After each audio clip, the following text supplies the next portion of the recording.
Wednesday, the day the Chancellor's got to get the public finances back on track. And here's Rachel Reeves' problem in a nutshell.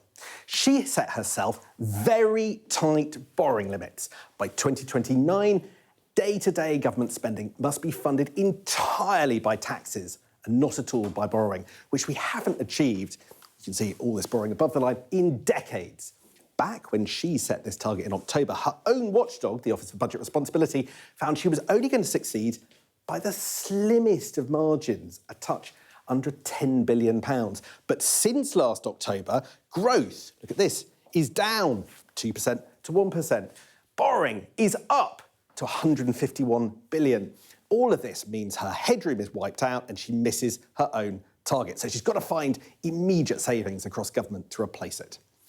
So what's she going to do? Well, actually, we've got a pretty good idea because of these two. Budget-type events used to be state secrets, but after their mini-budget, the Treasury doesn't like surprises anymore. So we think Rachel Reeves has to fill a black hole of about £10 billion. It might be a touch more.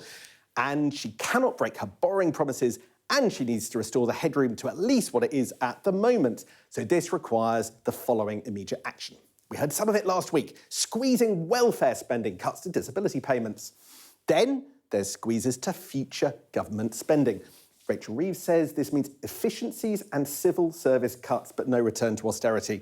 We'll see. And then, finally, there's a technical accounting change. A month ago, Keir Starmer increased defence spending by squeezing aid spending. Because of an accounting anomaly, this helps the Chancellor to the tune of billions. Now, the big call on Wednesday will be how much to squeeze future public spending levels.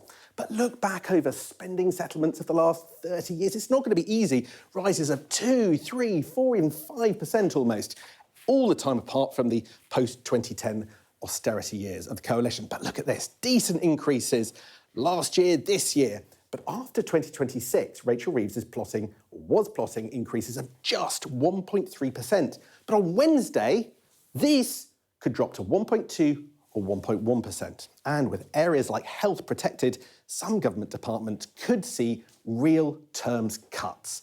Is it austerity light? Then there's welfare. We are told that Work and Pensions Secretary Liz Kendall saved Rachel Reeves £5 billion last week. But we only found out where the savings come from precisely on Wednesday in an impact assessment that gets published on the same day as the spring statement. Which disabled people lose out the most? That could be a major flashpoint. Rachel Reeves will say the world has changed, although she's stuck to the same borrowing rules and tax promises as the autumn.